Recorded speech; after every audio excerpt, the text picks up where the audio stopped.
Wrestling fans, now you too can look as cool as Monty and the Pharaoh by wearing the official Monty and the Pharaoh sunglasses at night for $8.99 each. That's only $8.99 each. Now available at montyandthepharaoh.com.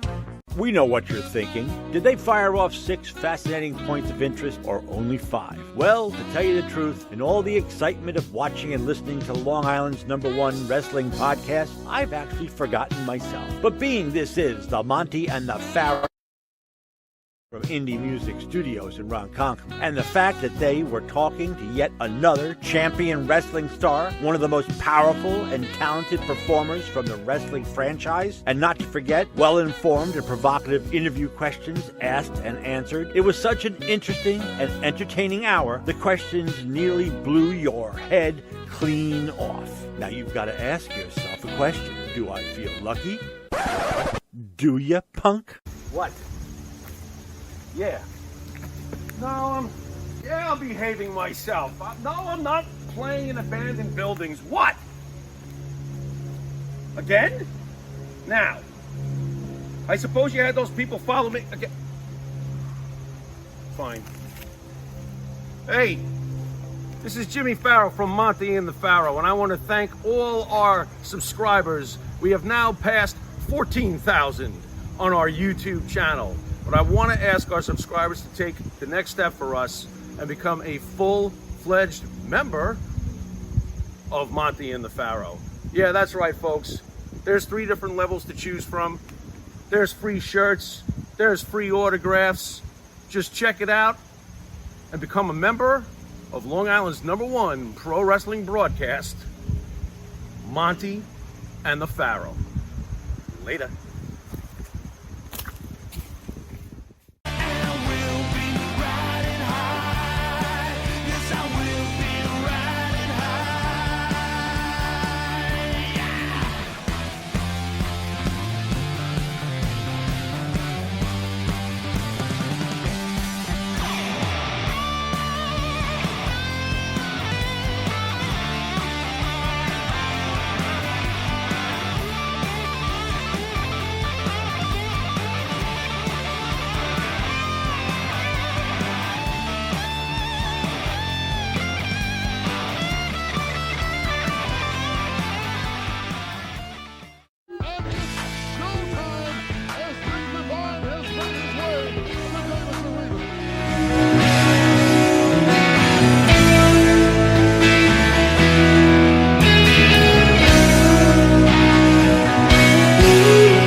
Way of training, and once you explain that, can you do pretty much the same thing that Hogan did?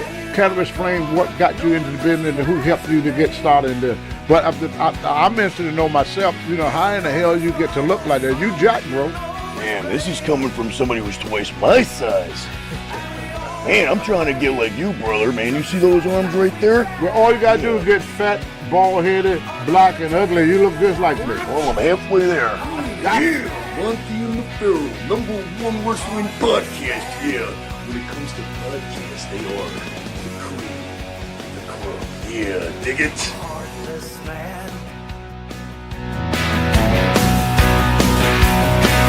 We don't need them around. Yeah, freak out. Yeah, here I am, back in the studio. Microphone and, headset, yeah, real podcast looking, but it's all an illusion, yeah, smoke and mirrors, but it looks good, and I like things that look good. So here's the deal. Welcome to another installment of Motch-0-Mandays, and I am your host, Motch-0-Man. And we're trying to find a format here. We're kind of testing a few things out, and what we're doing is we're getting some questions from some fans. And I have some questions here, and I have some answers here. And I think each week we're going to do that. We're going to get about 10 questions or so. And your question will be answered, possibly, when you tune in and you listen. So people will find out some things that maybe they didn't even know that they wanted to know, and now they're going to know. So we're going to start playing around with different ideas, and maybe doing something a little different where I actually have a co-host to be kind of directing the flow. You know what I'm saying? Like he could ask me the questions or whatever like that, and we'll kind of keep it going in that kind of a format. Maybe we will, maybe we won't. We're testing it all out. No matter which way it goes, it's still Motch-0-Mandays here on Monty and the Pharaoh. Yeah, dig it. So why don't we go to question number 1? And that question is, I don't have who it's from here. So if this sounds like your question, it might be your question. Do you have a relationship with Lanny? The only relationship that I have with Lanny is that he knows who I am, he knows what I do, he approves of it. I have spoken to him, no dogs barking. I hear people outside, that's not good. Trying not to wake the beasts. We have spoken via email, and a couple of times on Facebook Messenger. Most recently, I sent him the Halloween gimmick. Yeah, see, I'm not liking that right there. Yeah, see, I got a problem with that. I don't know if you guys could pick up on that, but it sounds like that there's kids playing right on my front step. And I'm like the old man, you know what I'm saying? Old man savage, man. He don't like kids. Yeah, he's, don't go by that door. He's kind of, crazy, yeah. I'm just gonna wait. I'm gonna wait for him to subside a little bit. I'm gonna wait for things to, quiet down. Either that or I'll jump outside and scare some kids. You think I go out there like this and yell at them? See, when they make noise, the dogs make noise. All right, I think that they, nope. Bear with me. I'm trying, man. My studio isn't soundproof, but it looks nice. This corner of my studio looks nice. Yeah. All right, I'm gonna try to ignore it. Anyway, so I have spoken to Lanny, and the Lanny Poffo impression that I did it for Halloween. I bought a cap and gown, and I did an impression of Lanny, and I posted it up, and I sent it to him privately, and he liked it. So if to answer that question, then yeah, I guess I do have some. I wouldn't say a relationship, but I have contact with him. You know what I mean? And there's been ideas that have passed through my head, and I've thrown a couple of ideas at him. But sometimes when you get no response, you kind of take that as not really too interested. But there's always something. Daisy. No. I'm on the video scope. You know that. This is you get 3 hosts for the price of 1. You got me and Daisy and Buddy here. All right, why don't you guys be good and go sit in the green room or something? You know what I mean? I'm doing the thing here. Yeah. I wish that you could see this. Okay, Daisy, it's not always time for belly rubs. All right, so anyway, that was question number 1. Number 2, here's something that I wasn't too sure about. How do you feel about multiple passings at the Cauliflower Alley Club due to COVID? I was there all weekend, and the only 2 people that I know of that passed away shortly after the Cauliflower Alley Club reunion was Reggie Parks, who was my first time meeting him, and met him all 3 days pretty much. He came over and said, "What's up?" Came over to the table and, talked about the belts and stuff, which this right here is one of the ones that he designed. It's one of my favorites, of course. And then the other one is the Eagle Wing Heavyweight Championship belt. So I had the honor of speaking with him. I didn't realize that he was, I don't know if he passed away from COVID, but he did pass away a few days after that weekend. The only other person that I know that passed away shortly after that weekend, who I saw there as well, was Tom Kasady. Some of you may know him, some of you may not, but chances are you do know him. He's been around and been involved in the wrestling biz. Everybody knows him. He's very nice guy, very helpful to, any talent, or, I think he genuinely liked being a part of the wrestling business and helping those out to go further. He liked to do whatever he can do to try to help out, because he's just a, huge fan and just wanted to be a part of it. And that's exactly what he did. He became a part of it. So whether or not that was COVID, I heard yes, I heard no. I'm not really sure. But what I do know is that both of those people did pass away right after, about a week later, or a couple weeks later. And if there's somebody else that I don't know about, that was the only passings that I heard of, and I'm assuming that whoever wrote that question in is whoever wrote that question in knows something. So if I'm missing somebody, let me know. You know what I mean? Because maybe there is others. I don't know. But second part to that question: were you worried while at Cauliflower Alley Club? Jesus. Yeah, I gotta get a new studio. I wasn't worried because this may not be the popular answer, but I don't worry about things that I can't really control. I had to learn that the hard way, and I know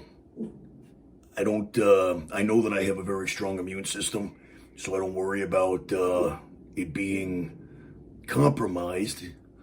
If I've been in worse situations than the Cauliflower Alley Club, you know what I mean, with a lot of people around and not wearing a mask, and I don't let it deter me from doing things. You know what I mean? I'm not gonna not go to the Cauliflower Alley Club reunion because of COVID. You know what I mean? So I was never worried. No, I don't worry. Daisy. Yeah, I think maybe I picked the wrong time of day.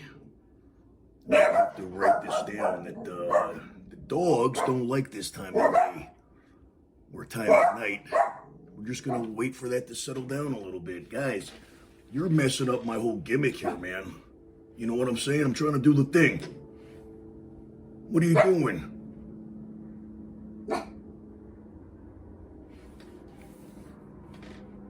Don't look at me like that. I'm doing the video thing. Oh well. Sorry guys, you're just gonna have to bear with maybe a little bit later on in the broadcast I can yeah.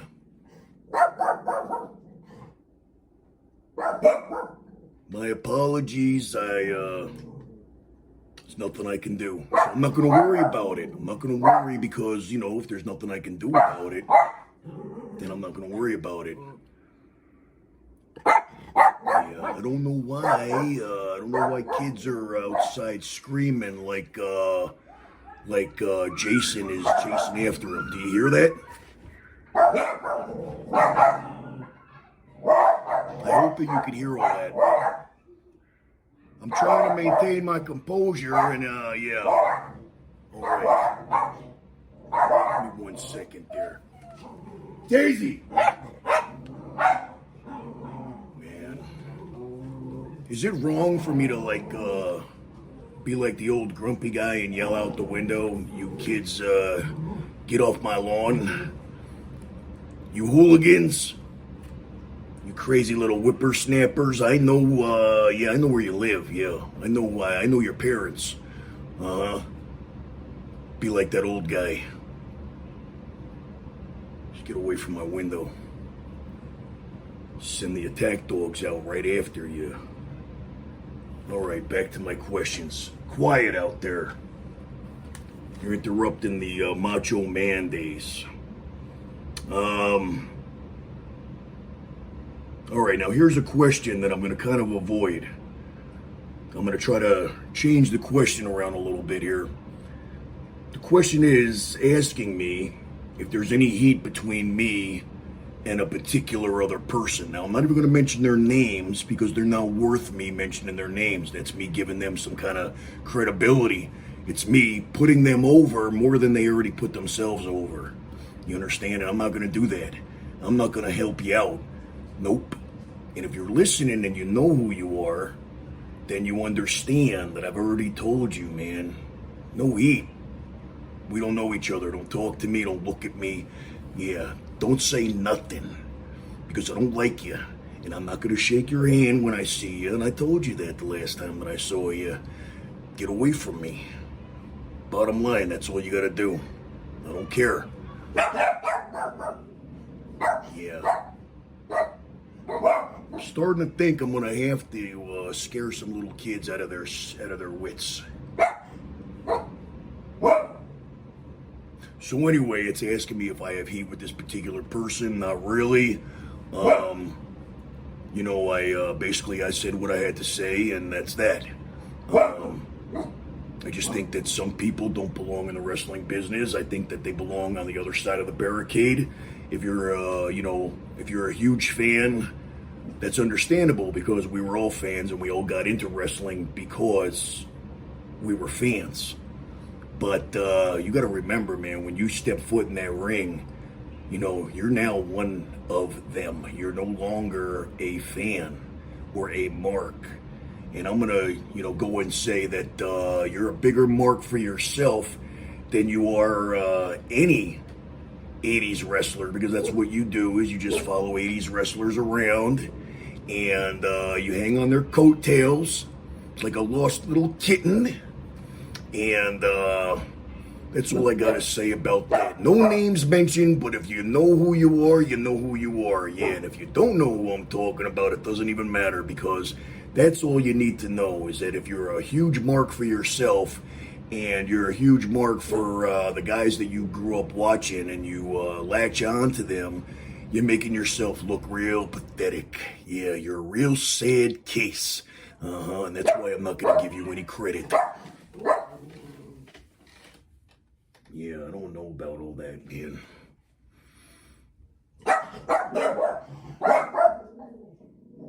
I don't know how you guys are gonna...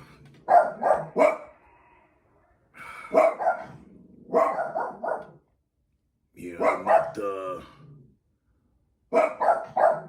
I'm not happy right now. You might see me get to my boiling point. Yeah, I don't even know. I can't even oh, God.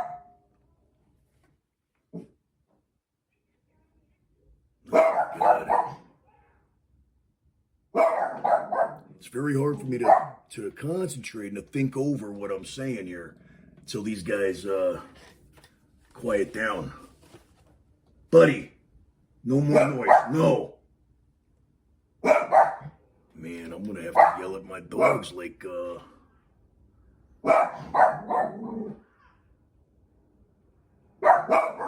guys gotta be able to hear the sound outside. That my dogs aren't just barking for no reason. There's any noise outside, they start barking. And these kids are,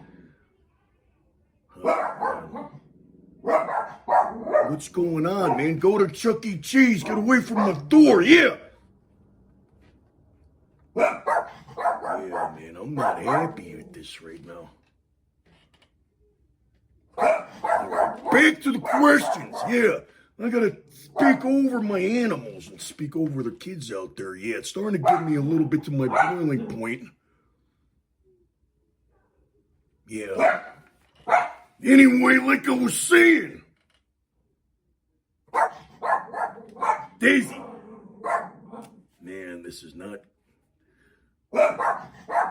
a very relaxed atmosphere right here, right now. Man, I'm telling you, I swear they're like right outside, like dancing on my windowsill.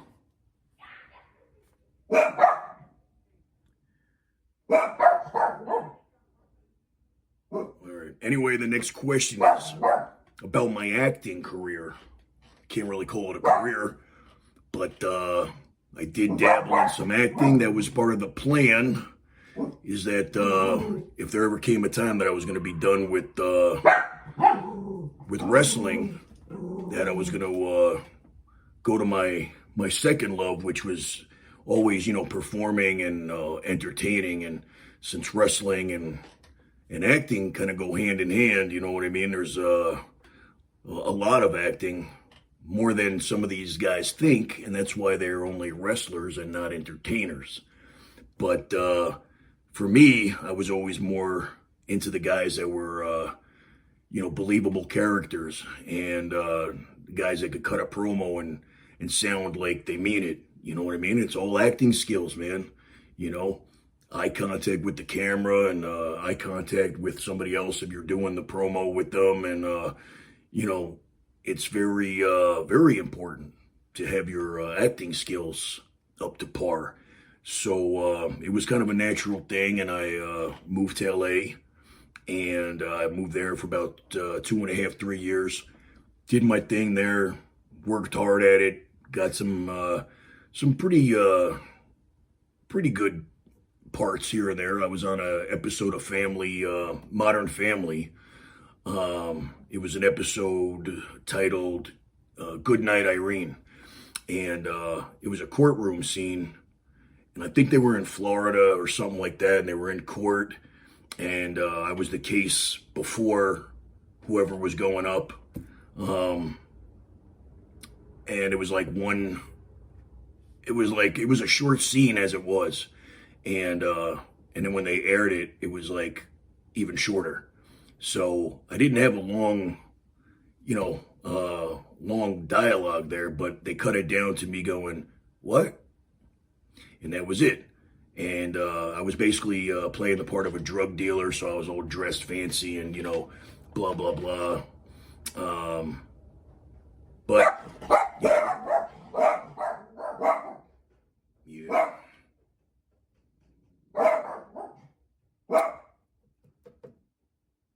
Sorry, guys, just waiting, man. Just waiting. I'm, can't talk over these guys, man. It gets me, you guys are getting me a little hot. Calm down. Relax. Go lay down. No, not right here. Okay. Sorry. Mandatory belly rubs here. So, what other acting stuff? There were some background things. Some of the popular shows at the time, because I was there from like 2010 to about 2010, 2011, till 2013, and then I moved back here to Las Vegas where I was originally living. But I'm trying to think of some of the more interesting things that I've done. Did a Sunny Delight commercial a long time ago. That was back in like 2004. Played the part of a wrestler getting beat up by a Sunny Delight. I jobbed out to a bottle of Sunny Delight, but it was well worth it. Best payday I ever got wrestling. And what other ones? There was, trying to think of the ones that I enjoyed most. There was a production that was made, it was like a little demo film. And it was based after the movie Saw. It was basically like, it was a Halloween thing that they had a thing here, a Halloween haunted type of deal.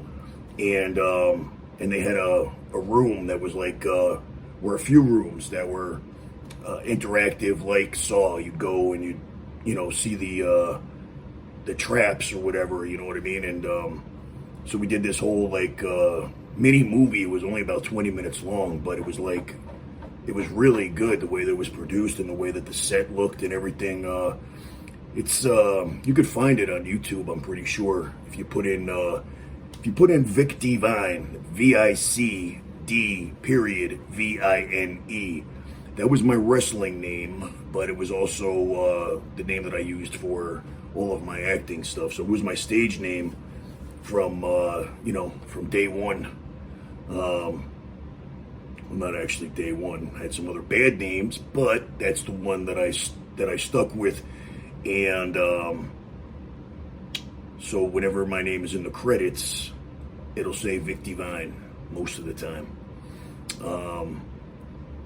But if you want to see some of the things that I've done, I'm sure that just about everything is somewhere up on YouTube, or if you just Google the name Vic Divine, my demo reel will pop up from back in the days when I was acting. And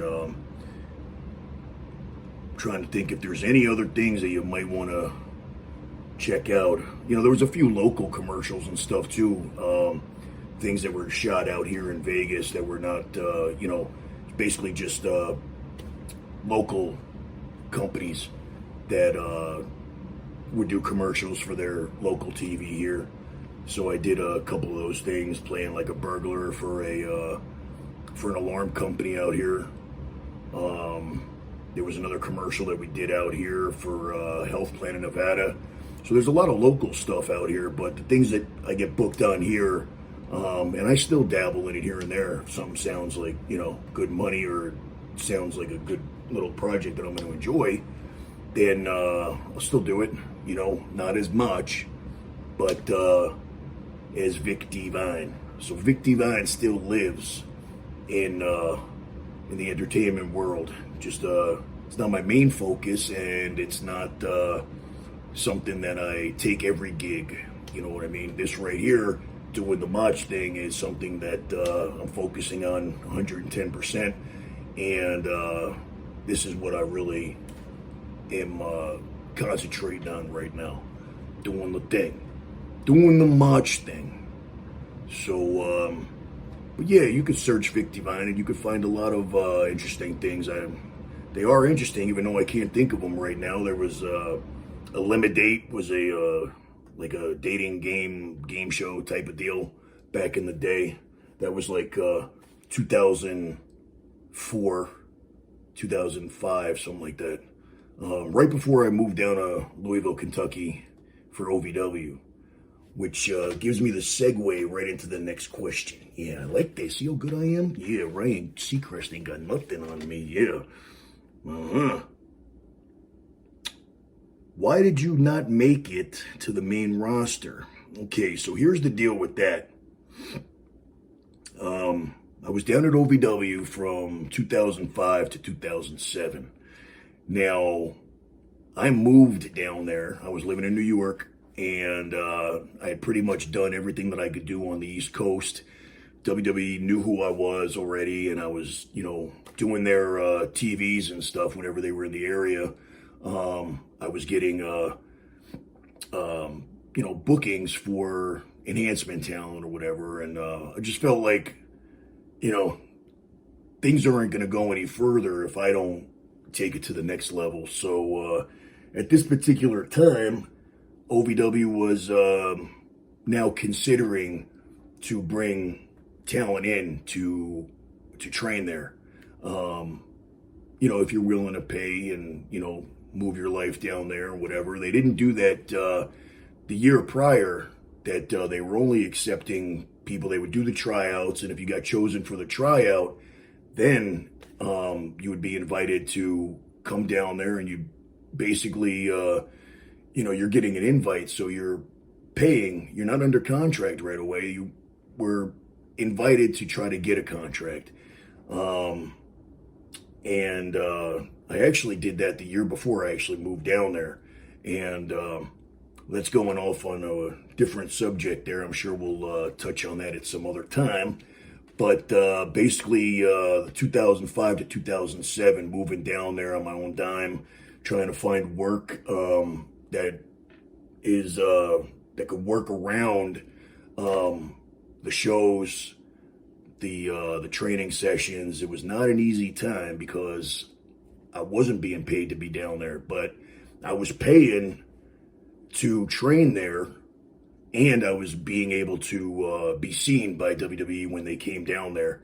I was much closer living down there. You know what I mean? I was like, at least I had eyes on me at that point.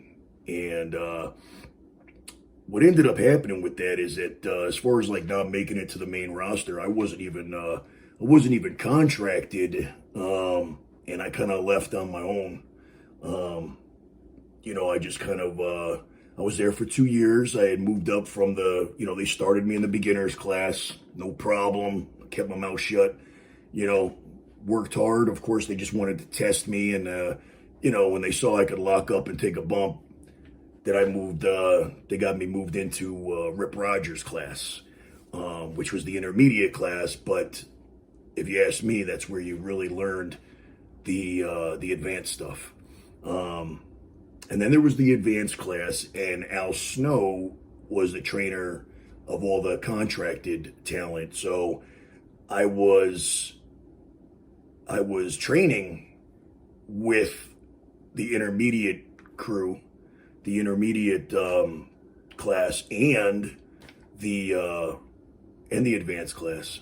So I was doing double trainings, and I guess the only thing I could say about not making it is that it was definitely the wrong time, because WWE goes through their periods of what they're looking for. You know what I mean? And for a long time, they wanted guys that were like 6'2" and over, 230 pounds and over, whatever it was. And they're constantly changing, whether it's, size or a certain demographic, or, you just got to be at the right place at the right time. And I think I was at the right place at the wrong time, because I wasn't what they were looking for. And I was kind of like in between. I wasn't big, but I also wasn't like a cruiserweight guy, which once in a while they would take a look at. But they would be like, their gimmick would be like a smaller guy, kind of like a Crash Holly, you know what I mean? Like he was a small guy, but they kind of like made that his whole gimmick.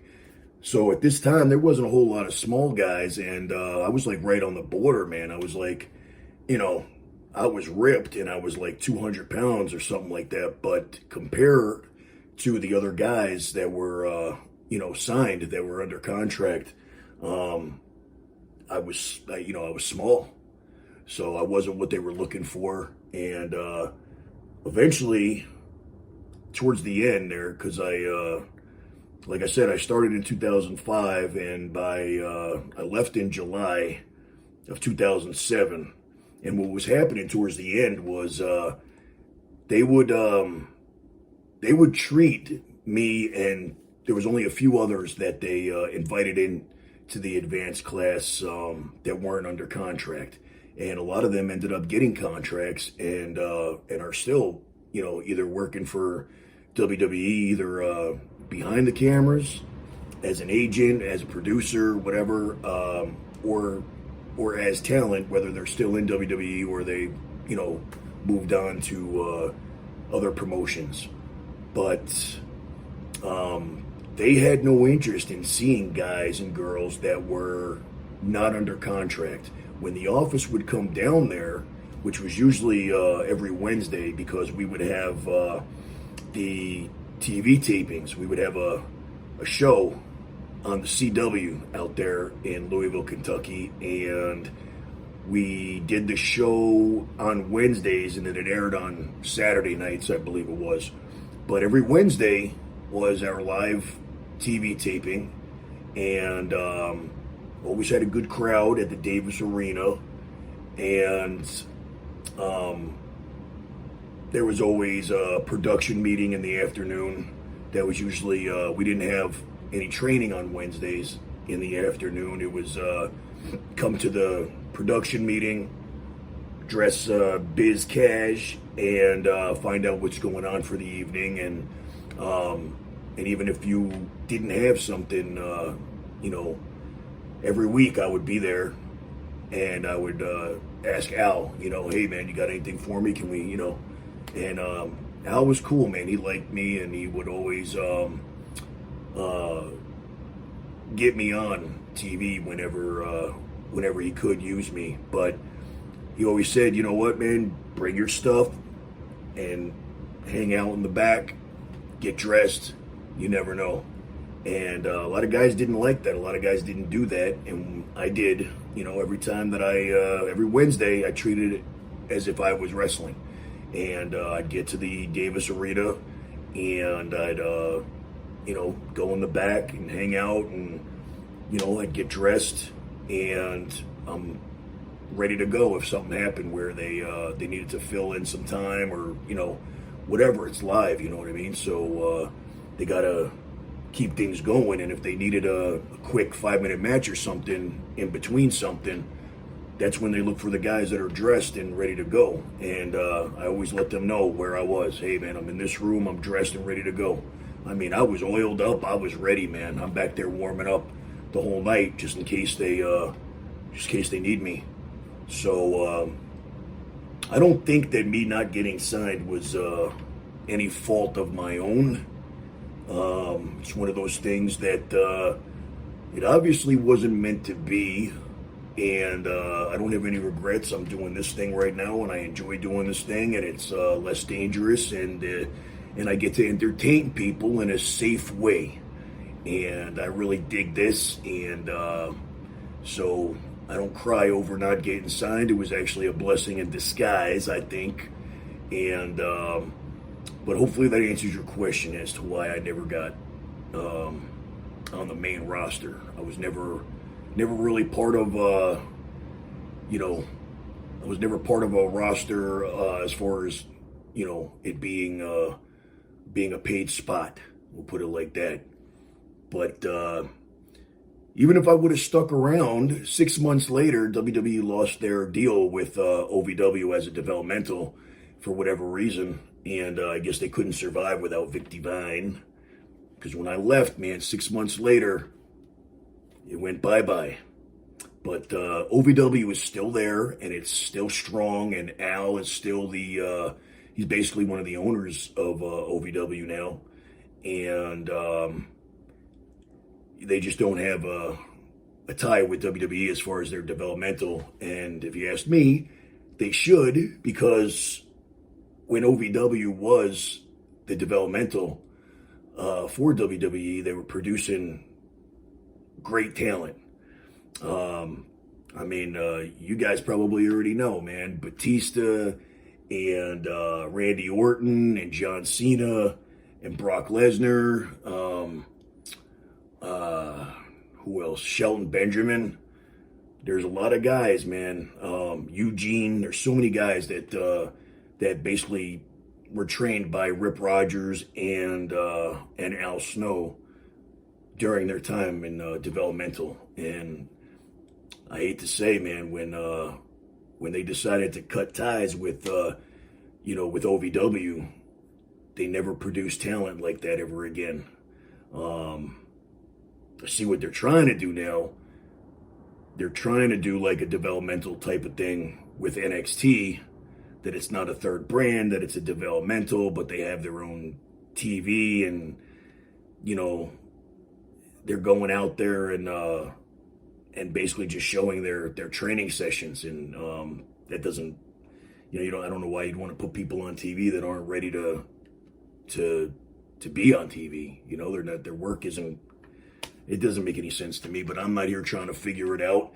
We'll have future podcasts where I try to understand, and you just watch me get more and more confused, because I can't understand what's going on these days, but that's why I don't really watch. I hear through the grapevine, and then I check out the details on that, and I do some research on whatever it is that's, crazy happenings, and there's always something crazy that makes no sense.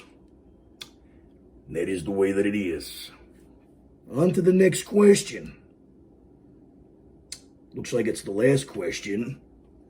And it's simply, did you ever meet P.S. Michael Hayes or Bruce Prichard? I'm going to say that I have met the both of them. I don't remember a time that I, sat down and had a conversation with either one of them. But I know that, I've done so many things and met so many people that it's hard for me to say that that I didn't at least, meet them in passing and, say hello or whatever. But yeah, I'm not 100% sure, but I'm going to say yeah. And like I said, it was never a conversation, or else I'd probably remember that. But I'm sure that we were at the same place at the same time, and we crossed by, and I said, "How you doing?" That's probably the extent of it. I can tell you that Tom Prichard, Bruce Prichard's brother, I knew him very well. Not very, very, but I knew him better than Bruce. I've done some of the Bruce Prichard training camps, which were amazing. Always learned some really, really good stuff. So if anybody's ever taken a seminar with Tom Prichard, you know what I'm talking about. And if you haven't, and you call yourself a wrestler and you think you know it all, you need to go. He actually has a school. Him and Glenn Jacobs, Mayor Kane, they actually have a wrestling school together in Knoxville, I believe. It's in Tennessee. But Bruce Prichard, Tom Prichard pretty much has his own, his own wrestling school where he's the head trainer there, all the time. And Kane is like, I would assume he's not there as much as Tom. But Tom is a great guy, and he's got great knowledge, and I like him. He cares, you know what I mean? He loves wrestling so much that he really cares about, cares about the business and where it's going. And he cares about the people that really want it to happen. That, the ones that aren't just saying that they want to be a wrestler, you know what I mean? There's a difference between, I wanted to be a wrestler ever since I was a kid and blah, blah, blah. And then, showing that you'll do anything to be a part of it. And I think that when Tom sees those that are really dedicated and disciplined, and they walk the walk when they talk the talk, I think he's very helpful to those that he believes really want it. So that's it for the questions. Now that you know that we're doing a Q&A type of deal, send in your questions. I guess you would send them to Monty and the Pharaoh. Whatever way is the simplest way. I don't really know. Like, we're just, trying out this format. We're going to see how it goes. I'm assuming that we're going to keep it because it does help things to flow. It does get you guys like interactive with it and everything. So just keep on submitting questions. We'll get a hold of the questions and we'll answer them. We may not get around to everybody's question. I don't know how many we're going to be getting, but if we're getting a lot of questions, that means we have a lot of viewers. And if we have a lot of viewers, that means we're doing something right. And so far, I think that we're doing okay. I'm hearing through the grapevine that Motch is a big hit on Mondays. There's some other wrestling show on Mondays. I don't know, something Raw or I don't know, something like that. But yeah, it's not important. Nobody watches it anyway. So on Mondays, you got to tune in on Monty and the Pharaoh, Motch-0-Mandays. And that's what you're watching and listening to right now.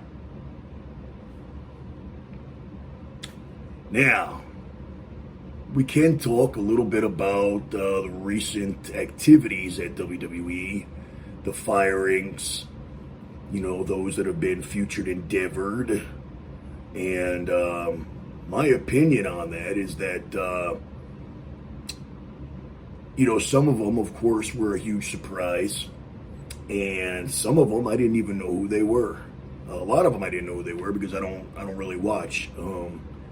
And a lot of them were NXT guys that they haven't done anything with anyway. And I think, in my opinion, and again, probably an unpopular opinion, but and if you want to disagree, that's fine, no problem. But what I'm thinking is that they need to crack down on the people that are not vaccinated. Now, I'm not going to talk about whether I'm for or against or whatever, man. That's not the issue here. And I don't want to get into a debate about who's right and who's wrong, because whatever you believe is the right thing because you believe it. We don't all have to agree. But the thing is that I feel that they're kind of given the hint that you need to get the vaccine because of traveling. And I think a lot of the talent is against getting the vaccine because they don't trust it or whatever. It's not that they're against vaccines. It's not against, it's just against their beliefs. And they're being told that you have to get this vaccine in order to hold your job schedule. Now, they can't have people under contract and then have people saying, no, I'm not going to go on that tour, or I'm not going to go, I think that most of the firings that you're going to see are going to be people that aren't vaccinated. And of course, there'll be some mixed in there that are vaccinated to make it look like that's not the main reason. I believe it is the main reason. And they're starting with a lot of the talent that they're not using, but they're throwing in just to kind of like confuse us. You throw in a Braun Strowman, or you throw in, who was the most recent, Kevin Cross. Like, it doesn't make any sense at all. I don't know what his deal was with the vaccine or whatever, but you just took the future of the business or the future of WWE and pretty much put a kibosh on it. He was the guy. He was the guy that was going to be the next Rock, the next whatever. Those guys are very hard to come by these days, and he had the total package. He could work. His character was believable, and he just had, he had the all of the makings of a real superstar. And they got rid of him, got rid of his girl. They'll go somewhere else and make a ton of money, and do with them what WWE should have done. And the same thing goes for all of the other talent, Braun Strowman and Bray Wyatt, and all of the bigger names that that they released. They're being they're being welcomed with open arms over at AEW. If you were a big enough name over there, and Impact is opening their doors too. So between those two, man, I don't know. Vince is not, he's not. I don't understand why you would do all these cuts when you know that you have competition breathing down your neck, and that they're willing to take guys that that are big names that were not used right. I mean, they did it with Brody. Brody was like the first one. He goes over to AEW, becomes a big star over there, and in WWE was like that's one that they lost right there. That it's like they're being misused, and then they go to AEW and they're used just right. It's unfortunate what happened with him, but I think that he would have been very, very happy financially, and very happy being in the position that they put him in, But it's a very interesting time for wrestling. It's a very interesting time just for the business. I'm a fan of what's going on, kind of like behind the video scope. I'm kind of interested in what's brewing in the actual business. Not so much of, what's going on, what storyline, who's the champion, who's this, who's that. I don't care. You know what I mean? I just know that if I was a wrestler today, I'd be pretty excited about the fact that there's many places to go. And you guys know for a long time, there was only one show in town, man. And if you got released from WWE, you were kind of screwed. There was nowhere to go except for back on the indies, which could be pretty sad, that you're making all this big money and you're doing all the big arenas and everything, and then you're back to going backwards, going back where you started. But eventually, then they get called back years later or whatever. But you guys are going to see some pretty amazing things as far as, just the inner workings of the business, where you're going to see guys leaving WWE. They're going to be jumping ship, man. Sounds familiar, doesn't it? I'm telling you, man, it's like time distortion. Yeah, time distortion. We're going back to the 90s now, where AEW is like, it's like WCW, man. And they're going, back and forth, and they're going to go head to head. And I think that whole NWO thing, and the whole Monday Night Wars was, probably the best time in wrestling ever, man. That whole Attitude Era, and the whole competition, and who's leaving and who's showing up in the New World Order. And that's like how it is now, man. It's like, you hear about somebody getting released from WWE, and that would be the end of it. You hear it and you go, okay, well, that sucks. We're not going to see him anymore, unless he goes back on the indies or whatever. But now, once you hear about people being featured endeavored, the first thing is, where are they going to show up? Where before there was nowhere to show up. But now it's interesting, man. When somebody gets released, it's interesting. Where are they going to go? Are they happy about getting released because they wanted to go to AEW anyway? I don't think that there's too many people that are upset about their getting released. You'll hear a lot of the tweets or whatever after somebody gets released, man. They thank WWE, and they don't sound like they're too bothered by the decision.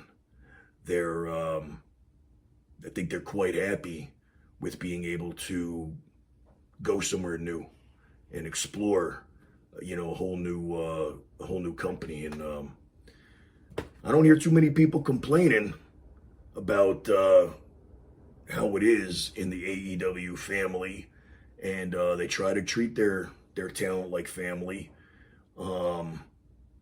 It's just, from what I understand, it's a much better workplace. And with that being said, it's they're getting paid well. It's a better atmosphere in the back. The travel isn't as extreme as with WWE, and they'll give you time off, man, for an injury, or even like Moxley checking himself into a rehab, and AEW they're not trying to cover that up. They're not saying that he got injured. They're being real with their fans, man. It's like, the fans are going to know anyway. You know what I mean? It's like, you could do whatever on TV and do that whole,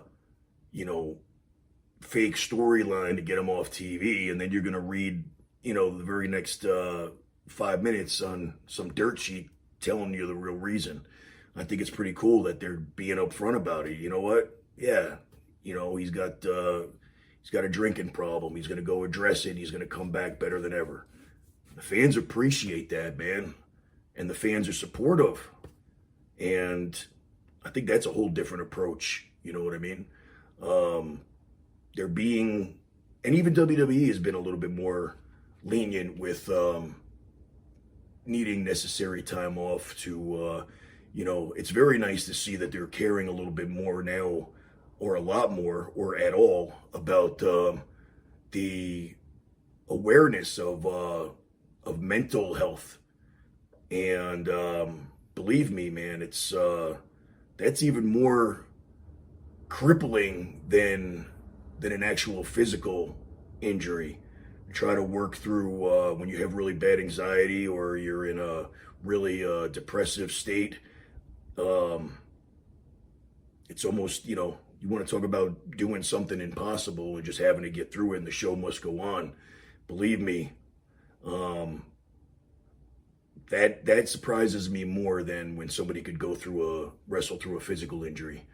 Because mentally, man, it's, if you're not all there, you could cause a lot of injuries in the ring, and it's just not a good place to be when you're trying to perform and trying not to hurt anybody and trying to keep yourself from being hurt, and so it is pretty cool that WWE and AEW, and I think all across the board, that they're kind of getting away from that whole, like, hopefully it's not going to generate a whole crop of pussies, but excuse my language, but I'm hoping that people with a serious situation will be able to take time off and take care of themselves and get better, whether it's physically or mentally or whatever. It's a very demanding job to do 24/7, living out of a suitcase. And I think that whichever company it is, giving their talent the okay to get yourself better,